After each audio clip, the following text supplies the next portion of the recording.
missing Vonnegut for you. He's reading at the BPL. You're insisting that we talk once more, but it's over. Let me go. All the words we've said have left a trail, from the Central T to Harvard Square. Now you say let's talk some more. Come on, don't rush away. My friends have listened patiently, calling it addictive love. But now they say it's getting old. It's time to hang it up. Oh, I know I've been a part of it, but I want to leave this rut. So this time I'll be missing you for Kurt L. Vonnegut.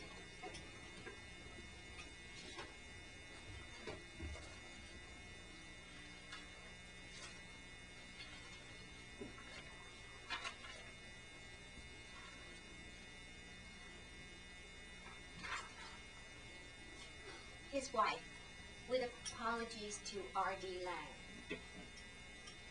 She does not know that I know that she does not know. She does not know that I know that she does not know the color of my eyes. But I know that she does not know that I know that she does not know.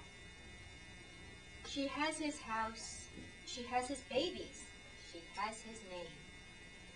And I have the poem he wrote one day about my long red hair. She does not know I wake or sleep, and yet her life's breath moves my dreams, as Samson moved the columns on the temple of Dagon. Oh, I would have her dwelling briefly in that temple of Dagon. My skeptic friends phone daily, placing bets against the house.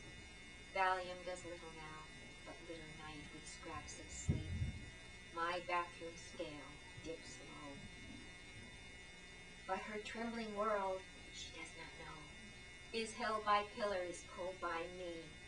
No shorn and blinded Samson eye sees those columns in my arms and wait in my long red hair. My voice dries up again. Well, kick it more. Kick it more. Kick it more. More power in your voice.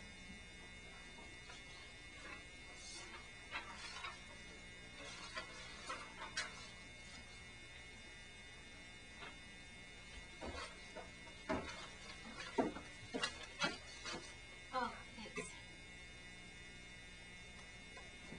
No place to put it. No, especially when I read this one, okay? Because Okay. I wrote this one really hard. And tell me if I get you that I hope I'm going for, okay? Patty's voice. Louder. Patty's voice. The phone rings and Patty's voice comes on the line, asking if I've heard the one about the flea and the elephant. And I say, come on, Patty, no dirty jokes. And she's laughing. Listen to this, Ma. A flea goes to bed with an elephant. Patty. And in the morning, Ma, listen. In the morning. What is it, honey? Are the kids okay? Shut up, Mom. In the morning, the flea wakes up and finds the elephant dead beside him. And the flea says, Patty, stop. And the flea says, it's not enough that I fucked my balls off all night. Now I'll have to spend the rest of my life burying her. And directly, she hangs up the phone. I turn off the light, her voice still in the air, her tall, slender image, her hair a golden waterfall, and her childhood comes back in the dark as I wait, with my hand on the phone. I said that wrong. And her childhood comes back. And her childhood comes back in the dark as I wait with my hand on the phone. I see again her locked door, the sad, angry notes of the runaway left behind on an empty bed, and the all-night vigils, those long vigils into the dawn.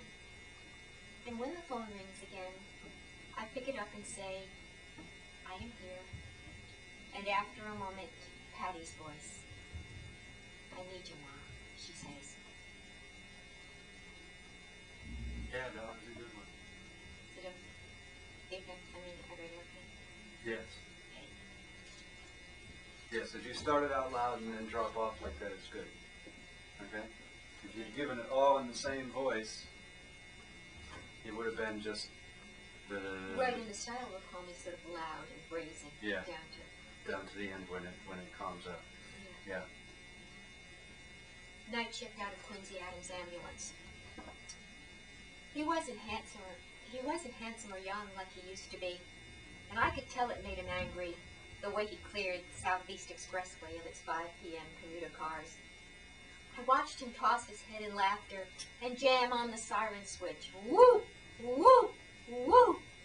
And you should have seen those shining mothers move their chrome-plate asses towards the right-hand lane. Saw him flick the stereo button and bongo beat the steering wheel, and again he flicked the siren switch to wail the whistles, yelp, and whoop. And in my own uncadenced spaces, I felt my blood begin. The laughter no longer from his eyes, only the swagger for the waitresses as they wrapped our meatball subs, girls who didn't wink back anymore. The guys at base made lots of jokes the day they heard that he got fired. Trouble, said George, that's what he was, when I asked them what he'd done. He was boozing on the job, you know, and sheared the side view mirror off, and hassled the carny nurses. Jesus Christ, ain't that enough? We got complaints, said George. We got complaints. Some of us do drugs and drink. Some take young lovers where we can. Some leave our metronome of days to slash the blanket night with sound. He was trouble all the way, said George, but I, enraged by silences, delighted in his madness. And that last night out of Quincy Adams, waiting in the station bunk, the dispatcher box spit sparks of sound, and we held each other through the night.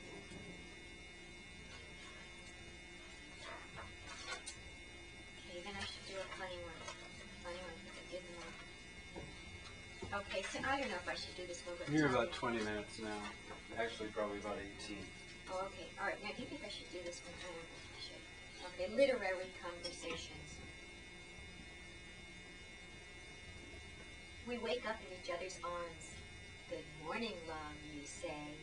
And I say, hey there, marathon man.